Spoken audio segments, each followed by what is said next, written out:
बिस्मिल्लाहिर्रहमानिर्रहीम। अस्सलाम वालेकुम स्टूडेंट्स। आज हम लोग अपना PSY 101 का करेंगे कंज्यूमर साइकोलॉजी से रिलेटेड अपना लेसन नंबर 43। कंज्यूमर साइकोलॉजी क्या होती है? कंज्यूमर्स कौन होते हैं? जो कि चीज़ों को सर्विसेज को ख़रीद रहे होते हैं, इस्तेमाल कर रहे होते हैं, वही कंज्यूमर्स होते हैं ना। तो इसमें बस कंज्यूमर्स के बारे में स्टडी किया जाता है। लेक्चर हम लोग पढ़ते हैं तो मज़ीद आप लोगों को इसके कंसेप्ट में देती जाऊंगी, और जो जो MCQs हैं इंपॉर्टेंट वो मैं आप लोगों को साथ साथ जिस हद तक हो सके ना मैं बताती जाऊंगी। वैसे तो यही होता है कि मैं जो चीज़ें आप लोगों को बताती हूँ ना, ये वही होती हैं जो कि आप लोगों के MCQs में आनी होती हैं। बिला वजह की मैं नहीं बताती, ठीक है। यही वजह है मैं MCQs की वीडियो क्यों नहीं बनाती अलग से। बुक से मैं अगर आप लोगों को यूं पढ़ाती हूँ ना, जो मैं आप लोगों को पॉइंट्स ऐसे बता देती हूँ, MCQs एक एक करके और मैं चार चार ऑप्शन उसके बोलूँ, आंसर बताऊँ, तो वहां पे वो काफ़ी देर हो जाती है, ठीक है ना। यही वजह है कि मैं आप लोगों को ज़्यादा से ज़्यादा लेक्चर में सब कुछ कवर करवा देती हूँ। हम लोग चलते हैं अपने आज के लेक्चर की तरफ। कंज्यूमर साइकोलॉजी क्या होती है? साइकोलॉजी की वो ब्रांच जिसमें हम लोग कंज्यूमर्स के ख़रीदने के बिहेवियर्स और इंसानों के बिहेवियर के ऊपर एडवर्टीजमेंट का क्या असर होता है, इस चीज़ को हम लोग स्टडी करते हैं। कंज्यूमर साइकोलॉजी फोकस करती है कि कंज्यूमर्स डिसीजन कैसे लेते हैं किसी चीज़ को ख़रीदने के बारे में, और मार्केट प्लेस में फॉर एग्जाम्पल बाज़ारों में उनका क्या बिहेवियर होता है। और दूसरी बात यह कि एडवर्टीजमेंट का क्या अफेक्ट होता है इंसान के एटीट्यूड्स के ऊपर और बाइंग हैबिट्स के ऊपर। कंज्यूमर साइकोलॉजी हम लोग APA के 23rd डिवीजन में हम लोग इसको पढ़ते हैं। इसमें फोकस किस चीज़ पे करते हैं? इंसानों का जो एटीट्यूड होता है ना प्रोडक्ट सर्विस के बारे में, उसके बारे में, मतलब एक तो यह है कि प्रोडक्ट और सर्विस वगैरह के बारे में इंफॉर्मेशन कैसे हासिल करते हैं, चीज़ को एक्सपीरियंस कैसे करते हैं, चीज़ कैसे ख़रीदते हैं, इस चीज़ को तो स्टडी करते हैं ज़्यादातर कंज्यूमर साइकोलॉजिस्ट। और मुख्तलिफ़ किस्म के जो रिस्पॉन्सेज होते हैं, जैसे किसी चीज़ के बारे में emotion, feelings, attitudes, beliefs, judgment कैसे करते हैं, किसी भी प्रोडक्ट के बारे में परचेजिंग डिसीजन क्या होते हैं, कंजम्पशन कैसे करते हैं, ये सारी चीज़ों को भी ये स्टडी करते हैं। किसी प्रोडक्ट के बारे में इंफॉर्मेशन और उससे रिलेटेड जितनी भी सर्विस से रिलेटेड, किसी प्रोडक्ट से रिलेटेड जो सर्विस इंफॉर्मेशन होती है उसके बारे में भी ये स्टडी करते हैं। मुख्तलिफ़ किस्म के जो वेरिएबल्स होते हैं, यानी कि एडवर्टीजमेंट का, प्रोडक्ट की पैकिंग का, पैकेजिंग का, पैकेज के ऊपर बने हुए लेबल्स का, कॉपन्स का, कंज्यूमर मैगजीन्स का, इन सारी चीज़ों का क्या अफेक्ट होता है कंज्यूमर्स के बिहेवियर के ऊपर। दूसरी ये कि ब्रांड लॉयल्टी इंसान कैसे डेवलप करते हैं, प्रोडक्ट को कैसे प्रेफर करते हैं, प्राइस का क्या इसमें असर होता है, मार्केटिंग का, सेलिंग स्ट्रेटजीज़ कौन से इस्तेमाल करनी चाहिए, इन सारी चीज़ों के ऊपर भी कंज्यूमर साइकोलॉजिस्ट फोकस करते हैं। मेन बस मकसद यही होता है कि कंज्यूमर के रिस्पॉन्सेज को डिस्क्राइब करना, प्रिडिक्ट करना, उनको इन्फ्लुएंस करना और उनको एक्सप्लेन करना। कंज्यूमर साइकोलॉजिस्ट बहुत ही एजुकेटेड और वेल ट्रेन इंसान होते हैं जो कि कंज्यूमर्स की हैबिट्स को अंडरस्टैंड कर सकते हैं, और ये भी अंडरस्टैंड कर सकते हैं कि एडवर्टीजमेंट का क्या अफेक्ट होता है कंज्यूमर के एटीट्यूड्स के ऊपर, थॉट्स के ऊपर और बिहेवियर के ऊपर। ज़्यादातर जो टास्क होता है कंज्यूमर साइकोलॉजिस्ट का, ये एजुकेटर्स भी होते हैं, एक तो ट्रेनिंग भी देते हैं मुख्तलिफ़ किस्म की, जो भी एडवर्टीजमेंट से रिलेटेड जितने भी लोग होते हैं उनको रिसर्चर्स की तरह भी काम करते हैं और एडमिनिस्ट्रेटर्स की तरह भी काम करते हैं। कंज्यूमर बिहेवियर कोई ईजी काम नहीं होता। बहुत सारे एक्सपीरियंस सेल्स पर्सन होते हैं जो कि कंज्यूमर्स के माइंड को इनएक्यूरेट तरीके से प्रिडिक्ट करते हैं, ठीक तरीके से उनके माइंड को स्टडी नहीं कर सकती। कंज्यूमर साइकोलॉजिस्ट का मेन काम यही होता है कि ये कंज्यूमर रिसर्च कंडक्ट करवाते हैं। कंज्यूमर साइकोलॉजी की हिस्ट्री की बात करें तो जो जॉन बी वॉटसन हैं, ये सबसे पहले थे साइकोलॉजिस्ट जिन्होंने साइकोलॉजी के प्रिंसिपल्स को एडवर्टाइजिंग की फील्ड के अंदर इन्होंने अप्लाई किया था। वॉटसन का ये बिलीव था कि साइकोलॉजी को तब तक हम लोग किसी साइंटिफिक डिसिप्लिन की तरह रिकग्नाइज नहीं कर सकते जब तक हम लोग इसको रियल लाइफ की सिचुएशंस के अंदर इसको अप्लाई नहीं कर सकते। वॉटसन के मुताबिक अगर तो हम लोग साइकोलॉजी को उस प्लान की तरह ही हम लोग उसको लेके फॉलो करें जो कि मैं सजेस्ट करता हूँ, यानी कि तो इससे फिर फ़ायदा क्या होगा कि हम अपने डेटा को एक प्रैक्टिकल वे में इस्तेमाल कर सकते हैं। जितने भी एजुकेटर्स हैं, बिजनेस हैं, ज्यूरिस्ट हैं, बिजनेसमैन हैं, वो हमारे साइकोलॉजिकल डेटा को एक प्रैक्टिकल वे में इस्तेमाल कर सकते हैं। इन्होंने खुद भी जॉनसन और जॉनसन्स बेबी पाउडर से रिलेटेड मुख्तलिफ किस्म के एड्स भी इन्होंने डिज़ाइन किए थे। इस एड में ना सिर्फ ये कि इन्होंने मदर्स की एंग्जाइटीज़ और उनके इमोशंस को टारगेट किया था, बल्कि इन्होंने रिकमेंडेशंस भी, जो एक्सपर्ट्स की जो रिकमेंडेशंस होती हैं उनको भी यूज़ किया था, और इसके मुताबिक उन्होंने प्रोडक्ट को यूज़ करके भी दिखाया था उस मतलब एड के अंदर किसके क्या क्या अफेक्ट्स हो सकते हैं। ज़्यादातर बस इसी चीज़ के ऊपर फोकस किया जाता है कि कंज्यूमर्स को कौन कौन से प्रॉब्लम्स होते हैं, उनकी लाइक्स, उनकी डिसलाइक्स और उनके प्रेफरेंसेस वगैरह क्या होते हैं, उसके मुताबिक ही एड्स बनाने के लिए स्ट्रेटजीज डेवलप की जाती हैं जो कि इंसान के परचेजिंग डिसीजन को भी इन्फ्लुएंस करती हैं। नए नए मार्केटिंग के तरीके भी उसमें मौजूद होते हैं और ब्रांड और प्रोडक्ट से रिलेटेड मुख्तलिफ किस्म की टेक्निक्स वगैरह बनाई जाती हैं। कंज्यूमर साइकोलॉजी में एक तो एडवर्टाइजिंग को लेके चला जाता है, परसेप्शन को लेके चला जाता है, क्योंकि इसमें हम लोग परसेप्ट ही कर रहे होते हैं ना कि लोग एक तो हमारे प्रोडक्ट को और एडवर्टीजमेंट को कैसे परसेप्ट कर रहे हैं, उनके उन एटीट्यूड्स को सामने रखते हुए कि हम लोग मुख्तलिफ किस्म की स्ट्रेटजीज को इस्तेमाल करते हैं जिससे हमारी सेलिंग्स वगैरह बढ़ जाए। इसमें हम लोग लाइफ स्टेजेस को भी मद्देनज़र रखा जाता है, क्योंकि मुख्तलिफ जो लोग होते हैं ना वो अपने एक्सपीरियंस के हिसाब से, अपनी प्रेफरेंसेस के हिसाब से डिफरेंट तरीके से प्रोडक्ट वो ख़रीदते हैं। तो उसका फिजिकल और साइकोलॉजिकल अफेक्ट भी होते हैं किसी भी प्रोडक्ट के ख़रीदने में या ना ख़रीदने में। उसके बाद मोटिवेशन, ये भी कंज्यूमर साइकोलॉजी में देखी जाती है कि हम लोग मोटिवेट कैसे कर सकते हैं। प्राइस की भी जो साइकोलॉजी होती है और उसके अलावा मार्केट रिसर्च वगैरह, ये भी सब कुछ कंज्यूमर साइकोलॉजी के अंदर देखा जाता है। कंज्यूमर साइकोलॉजी में तो कंज्यूमर बिहेवियर को देखा जाता है, पर्सनैलिटी को, sales, marketing, product choice, product preference, brand loyalty, इस तरह इन टर्मिनोलॉजीज को स्टडी किया जाता है। कंज्यूमर्स को अट्रैक्ट करने के लिए कुछ प्रिंसिपल्स अडॉप्ट किए जाते हैं जो कि लर्निंग प्रिंसिपल्स होते हैं, क्योंकि लर्निंग तीन तरह से होती है ना, क्लासिकल कंडीशनिंग, ऑपरेंट कंडीशनिंग और ऑब्जर्वेशनल लर्निंग। तो यही 3 तरीकों को इस्तेमाल करके कंज्यूमर्स को अट्रैक्ट किया जाता है। इसमें जो क्लासिकल कंडीशनिंग में आपको पता है कि हम लोग पेयरिंग बना देते हैं, तो इसमें क्या करते हैं कि एडवर्टाइजर्स मॉडल्स का इस्तेमाल करते हैं प्रोडक्ट से रिलेटेड, प्रोडक्ट की अट्रैक्शन पैदा करने के लिए और प्रोडक्ट के बारे में पॉजिटिव फीलिंग पैदा करने के लिए मॉडल्स का इस्तेमाल किया जाता है क्लासिकल कंडीशनिंग में। ऑपरेंट कंडीशनिंग ये होती है कि जो कंज्यूमर्स के लिए लकी ड्रॉ रखे जाते हैं, प्राइस कम की जाती है या उसी प्राइस में प्रोडक्ट का साइज ज़्यादा बढ़ा दिया जाता है, प्रोडक्ट की एक्स्ट्रा अमाउंट दी जाती है, प्राइस मुख्तलिफ डिस्काउंट्स वगैरह दिए जाते हैं, तो ये ऑपरेंट कंडीशनिंग में आ जाते हैं। उसके बाद ऑब्जर्वेशनल लर्निंग, एडवर्टीजमेंट्स में हम लोग क्या करते हैं, इसमें हम लोग दिखाते हैं ना कि एक इंसान प्रोडक्ट को यूज़ कर रहा है, तो इससे क्या होता है कि इंसान थोड़ा उसके नक्शे कदम पे चलने की कोशिश करेगा, ऑब्जर्वेशन के थ्रू वो सीखेगा और ऑब्जर्वेशन की वजह से कि उसी प्रोडक्ट को वो इस्तेमाल करेगा। अब बहुत सारे फैक्टर्स होते हैं जो कि हमारी प्रोडक्ट की प्रेफरेंस को अफेक्ट कर रहे होते हैं। एक तो किसी भी इंसान की पर्सनैलिटी टाइप कैसी है और ब्रांड लॉयल्टी, वो कौन से ब्रांड को पसंद करता है। पीयर प्रेशर, इसकी वजह से भी लोग प्रोडक्ट को प्रेफर करते हैं। अब खास तौर पे जो लड़कियां होती हैं, यार तुम्हारे बाल बड़े लंबे हैं, हाँ मैं ये फलान जो है ना वो मैं शैम्पू लगाती हूँ, तो पीयर प्रेशर की वजह से भी हम लोग प्रोडक्ट की प्रेफरेंस हमारे अंदर पैदा होती है। ठीक है, अच्छा उसके बाद प्रोडक्ट की रेपुटेशन कितनी अच्छी है, ये इस चीज़ की बिना पे भी आप लोग प्रोडक्ट को प्रेफर करते हैं। पैकेजिंग का भी बड़ा अमल दखल होता है, कलर, रैपर्स, बहुत ज़्यादातर तो यही चीज़ें होती है कि कलर, रैपर आप लोगों को अच्छा लग रहा है, शेप, साइज वगैरह, कैप्शंस वगैरह अच्छे लग रहे हैं, आप लोग वो प्रोडक्ट खरीद लेते हैं। प्रोडक्ट की क्वालिटी भी मैटर करती है, एडवर्टीजमेंट भी मैटर करती है और नीड, किसी प्रोडक्ट की कितनी ज़रूरत है आपको, इस बेस पे भी आप लोग प्रोडक्ट को प्रेफर करते हैं। उसके बाद एडवर्टाइजिंग अपील्स, एडवर्टाइजिंग अपील्स मतलब यही होता है कि 2 तरह की टेक्निक्स इस्तेमाल की जाती हैं एडवर्टीजमेंट के लिए। अपील्स का मतलब यही होता है कि एडवर्टाइजिंग के थ्रू आप लोग कैसे लोगों को अट्रैक्ट कर सकते हैं, कौन से तरीके इस्तेमाल कर सकते हैं ना, उनको हम लोग एडवर्टाइजिंग अपील्स बोलते हैं। 2 तरह की टेक्निक्स इस्तेमाल की जाती है, एक होती है सॉफ्ट सेल अपील और दूसरी होती है हार्ड सेल अपील्स। अच्छा, सॉफ्ट सेल अपील क्या होती है, यानी कि प्रोडक्ट के सॉफ्टर एस्पेक्ट्स को ज़्यादा प्रमोट किया जाता है। सॉफ्टर एस्पेक्ट्स का मतलब ये होता है कि प्रोडक्ट को इस्तेमाल करने से, इस्तेमाल करके जो आपको एक इमेज दिखाया जाता है ना कि ये वाले रिजल्ट्स होंगे, इसको हम लोग सॉफ्ट सेल अपील कहते हैं।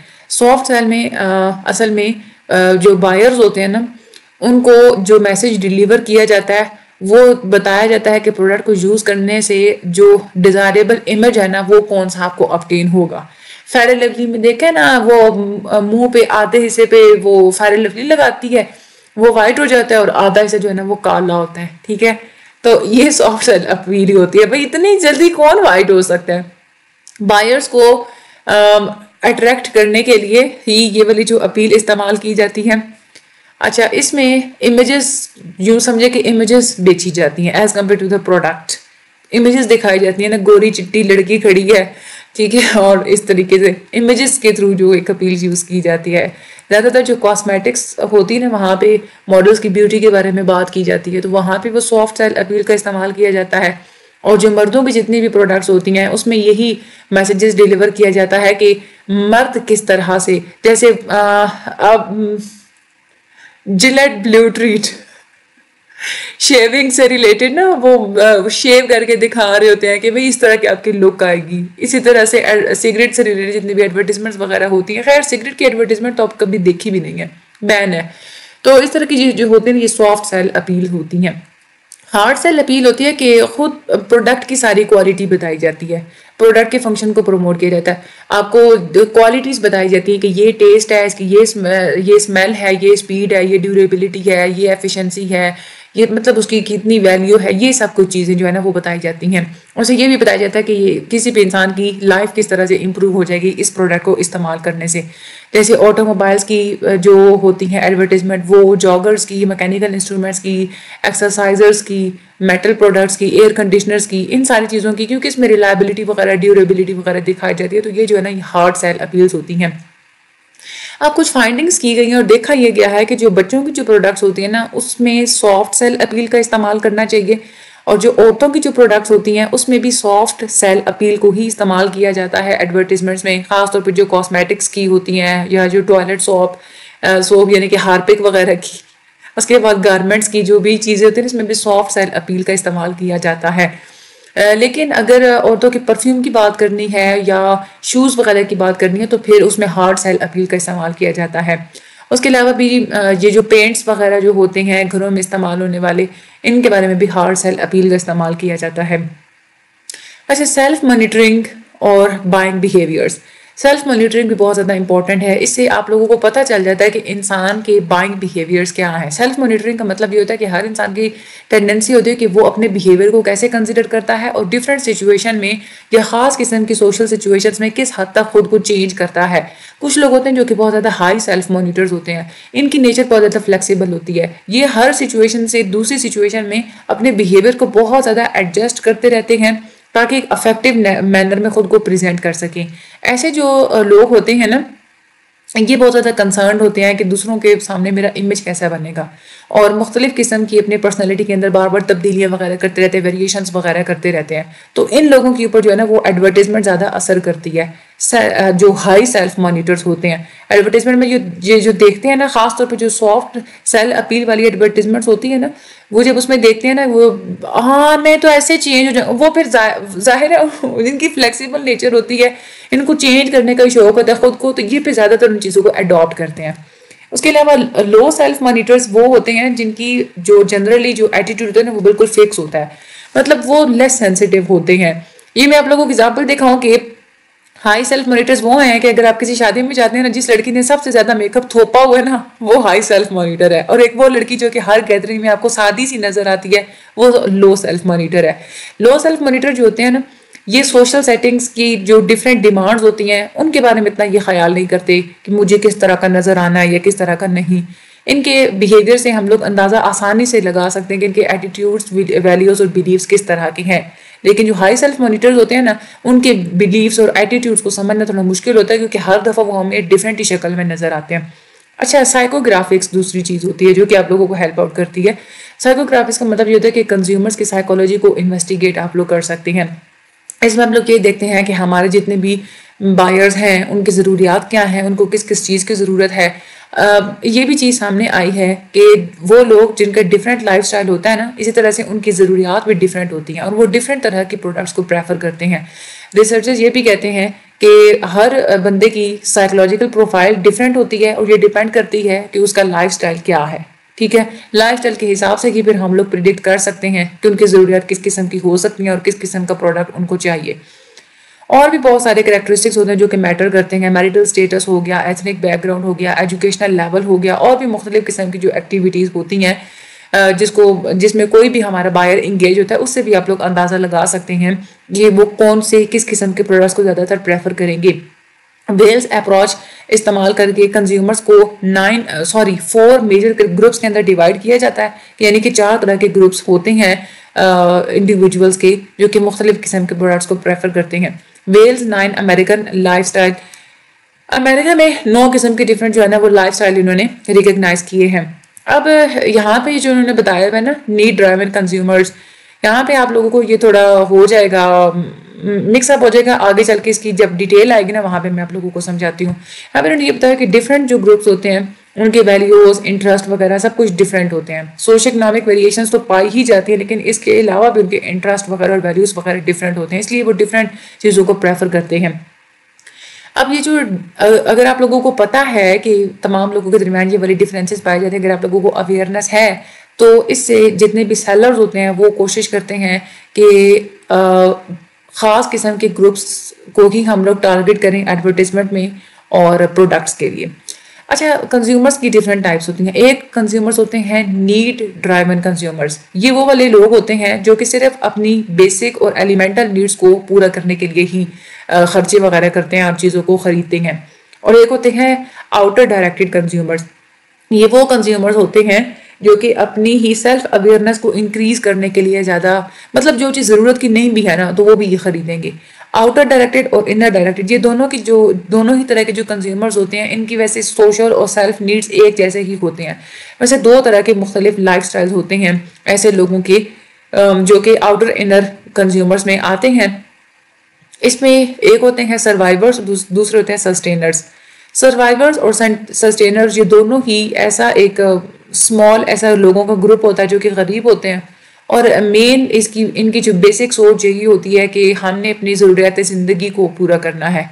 इन ग्रुप्स के पास मटेरियल मतलब रिसोर्सेज वगैरह की कमी होती है, और इसी वजह से जो एडवर्टाइजमेंट में अगर देखा जाए तो हम लोग जितने भी प्रोडक्ट्स एडवर्टाइज करवा रहे होते हैं ना सर्वाइवर्स और सस्टेनर्स के लिए, उनकी लिस्ट बड़ी लिमिटेड सी होती है, क्योंकि ये कुछ ज़्यादा शॉपिंग नहीं करते, सिर्फ अपनी ज़िंदगी के लिए जो बेसिक चीज़ें चाहिए होती है सिर्फ वही शॉपिंग करते हैं।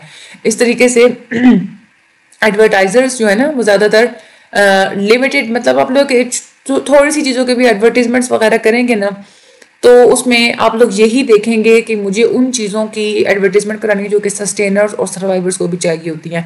इसके अलावा दो और भी कैटेगरीज होती हैं। एक कैटेगरी होती है द IME उन लोगों की कैटेगरी होती है जो कि नौजवान होते हैं, और इसमें अपनी ज़िंदगी के गोल्स के बारे में ये कंफ्यूज होते हैं, ईगो सेंट्रिक होते हैं, सिर्फ अपने बारे में सोचते हैं। इसमें एक वो होते हैं एक्सपीरियंशियल्स होते हैं, ये वो IMEs होते हैं जिनके मतलब थोड़ा गोल के बारे में श्योर होते हैं, ठीक है, और अपने अलावा दूसरों को भी वो देख रहे होते हैं। एक होते हैं इंसान जो कि सोशली कॉन्शियस होते हैं, ये तो ज़्यादा मैच्योर होते हैं, इनके पास इंफॉर्मेशन ज़्यादा होती है, ज़्यादातर इनको इंटरेस्ट होता है सोशल इश्यूज़ के अंदर, पॉलिटिक्स वगैरह को डिस्कस करना, एनवायरनमेंट की तरफ इनके ज़्यादातर इंटरेस्ट वगैरह होता है। तो ये सारे MCQs के हिसाब से बहुत इंपॉर्टेंट है। IMEs कौन होते हैं, एक्सपीरियंशियल्स कौन होते हैं, और सोशली कॉन्शियस कौन से होते हैं।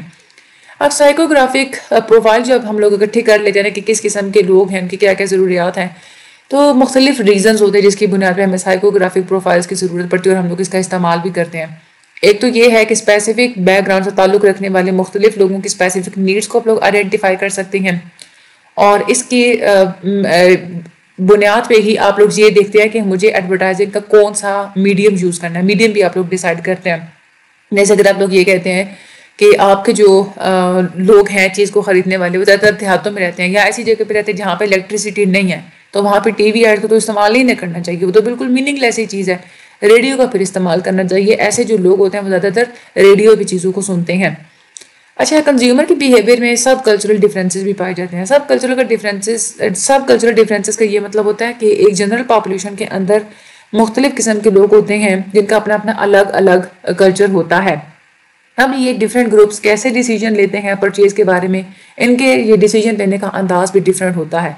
जैसे फॉर एग्जांपल हम लोग अपने कल्चर की बात करते हैं तो यहाँ पे कर्जे वगैरह लेना, रोज़मर्रा की चीज़ों को ख़रीदने के लिए कर्जे वगैरह लेना को ज़्यादा कुछ डिज़ायरेबल चीज़ नहीं समझा जाता। सब कल्चर की डिफरेंसेस के ऊपर भी स्टडीज़ की जाती है कंज्यूमर बिहेवियर के अंदर, और ये चीज़ सामने आई है कि मुख्तलिफ किस्म के रेशियल और एथनिक ग्रुप्स के दरमियान क्लियर डिफरेंसेस पाए जाते हैं। कंज्यूमर कॉग्निटिव प्रोसेसिंग, इसमें यह होता है कि लोग मार्केट प्लेस में यानी कि बाजार में डिसीजन कैसे लेते हैं किसी भी प्रोडक्ट से रिलेटेड, इसको हम लोग कंज्यूमर कॉग्निटिव प्रोसेसिंग बोलते हैं। इसमें बहुत ही माइक्रो लेवल पे मार्केटिंग टेक्निक इस्तेमाल की जाती है, जिसमें जो इंडिविजुअल स्टोर्स होते हैं उन पे जाके या नेबरहुड के जो मुख्तलिफ किस्म के जो बायर्स होते हैं उनसे जाके पूछा जाता है कि किस तरीके से लोग जो है ना वो डिसीजन मेकिंग करते हैं। उसके बाद प्रॉब्लम रिकग्नाइशन, सबसे पहला जो प्रोसेस होता है मॉडल में यही होता है कि इसमें सबसे पहले देखा यह जाता है कि किस तरह की ज़रूरियात एग्जिस्ट करती हैं, ठीक है। टाइप्स ऑफ नीड जो है ना वो हम लोग रिकग्नाइज करते हैं। इसमें भी कॉग्निटिव एफर्ट्स चाहिए होती हैं कोई भी डिसीजन लेने के लिए। तो प्रॉब्लम को रिकग्नाइज करने के लिए ये क्या चीज़ चाहिए क्या चीज़ नहीं चाहिए, ये प्रॉब्लम रिकग्निशन होती है, इसमें भी कॉग्निटिव एफर्ट्स इन्वॉल्व होती हैं। उसके बाद इंसान को जब एक दफ़ा पता चल जाता है कि मेरी ये वाली नीड्स हैं, ये वाली ज़रूरियात हैं, उसके बाद फिर वो क्या करता है, इंफॉर्मेशन सर्च करता है। यानी कि एक दफ़ा उसको प्रॉब्लम क्लियर हो गई तो वो कंज्यूमर क्या करेगा, उस चीज़ से रिलेटेड डिफरेंट सोर्सेज से रेलिवेंट इन्फॉर्मेशन को इकट्ठा करेगा। इन्फॉर्मेशन को जब इकट्ठा कर लेता है तो मुख्तलिफ चीज़ें उसके सामने आ जाती हैं कि आप ये चीज़ भी ले सकते हैं, ये चीज़ भी ले सकते हैं। ऑल्टरनेटिव्स उसके पास बहुत ज़्यादा आ जाते हैं। क्या करता है कि ऑल्टरनेटिव्स को इवेल्युएट करता है, डिफरेंट ऑल्टरनेटिव्स जो उसने गैदर किए होते हैं उनको आपस में कंपेयर करेगा, कंट्रास्ट करेगा, उनके प्रॉस और कॉन्स वगैरह को इवेल्युएट करेगा, कौन सी चीज़ सस्ती है, कौन सी ड्यूरेबल है, सब कुछ देखेगा। उसके बाद ब्रांड बिलीव्स को भी देखेगा। यहाँ पे कंज्यूमर जब डिसीजंस लेने लगते हैं ना, ब्रांड बिलीव्स और ब्रांड लॉयल्टीज, इन दो चीज़ों को भी मद्देनजर रखते हैं। खास तौर पे इंसान वो चीज़ ज़्यादा लेता है जिस ब्रांड की उसने पहले चीज़ इस्तेमाल की होती है और वो चीज़ अच्छी निकली होती है। ठीक है, वो एक ब्रांड के ऊपर फिर हम लोग ज़्यादा जो है ना वो यकीन रखते हैं कि इनकी चीज़ अच्छी होती है, इसको हम लोग ब्रांड लॉयल्टी बोलते हैं। ब्रांड जो बिलीव्स होते हैं ये वो एजम्पशंस होती हैं जो कोई भी इंसान प्रोडक्ट के बारे में बना लेता है अपने नॉलेज की बेस पे या बनाने वाले की चीज़ बनाने वाले की रेपुटेशन की बेस पे। इसमें इंसान का जो पहले का जो एक्सपीरियंस होता है वो बड़ा इंपॉर्टेंट रोल प्ले करता है डिसीजन मेकिंग के अंदर। जब एक दफ़ा वो डिसीजन ले लेता है तो उसके बाद वो चीज़ को परचेज करता है, यानी कि ख़रीदता है। परचेज जब करता है तो इसमें भी कंज्यूमर की यही कोशिश होती है कि रिस्क को कम से कम किया जाए। ज़्यादातर इंसान वही चीज़ लेते हैं जिसमें गारंटी ज़्यादा होती है, क्योंकि वहाँ पर उसको ख़तरा नहीं नज़र आ रहा होता है, उसको पता होता है कि गारंटी मौजूद है, तो वो वही चीज़ खरीदे जिसमें गारंटी ज़्यादा मौजूद होती है, रिस्क कम मौजूद होता है। उसके बाद परचेज करने के बाद पोस्ट परचेज इवैल्यूएशन भी होती है। इस स्टेज में क्या होता है कि हम जब एक दफ़ा डिसीजन ले लेते हैं चीज़ को ख़रीदने का, उसको हम लोग असेस करते हैं कि वाकई मैंने प्रोडक्ट की जो चॉइस की थी वो ठीक थी या नहीं थी। मुख्तलिफ़ किस्म की प्रोडक्ट के अंदर पाई जाने वाली क्वालिटीज़ और एडवांटेजेस वगैरह को हम लोग इवैल्यूएट करते हैं। अगर तो बहुत ज़्यादा कोई महंगी चीज़ थी तो हो सकता है कि कंज्यूमर में कॉग्निटिव डिसोनेंस पाया जाए। कॉग्निटिव डिसोनेंस क्या होता है कि वो कन्फ्लिक्ट होता है, जो कि वो ये देखेगा कि प्राइस इतनी ज़्यादा थी लेकिन इसकी क्वालिटी इतनी ज़्यादा अच्छी नहीं है, तो उसके अंदर कॉग्निटिव डिसोनेंस आ जाएगा। कॉग्निटिव डिसोनेंस को कम भी किया जा सकता है।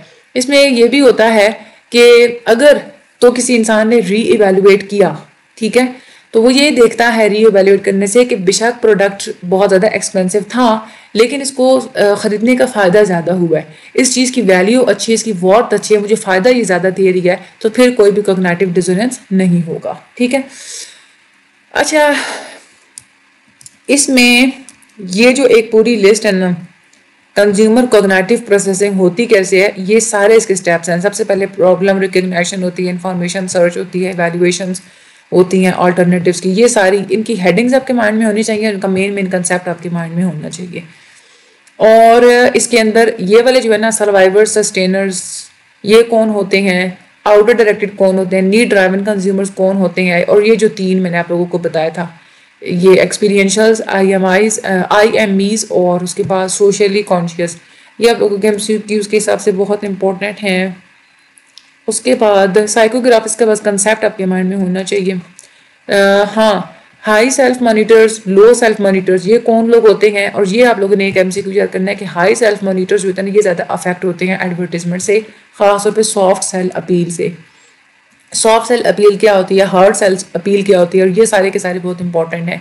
ये वाली जो है ना रिसर्च फाइंडिंग्स वाला ये जो टॉपिक है, ये सारा बहुत इंपॉर्टेंट है, ये अच्छे तरीके से आप लोगों ने करना है।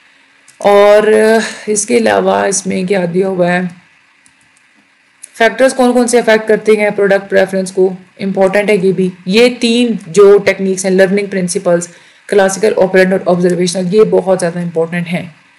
और इसके अलावा यही आप लोगों ने हाँ, कंज्यूमर साइकोलॉजी में ज़्यादा नाम किसका प्रोमिनेंट है, JB वॉटसन, ये नाम आप लोगों ने याद करना है। और इन्होंने किसके लिए एड्स डिज़ाइन किए थे, जॉनसन बेबी पाउडर के लिए इन्होंने जो है वो डिज़ाइन किए थे।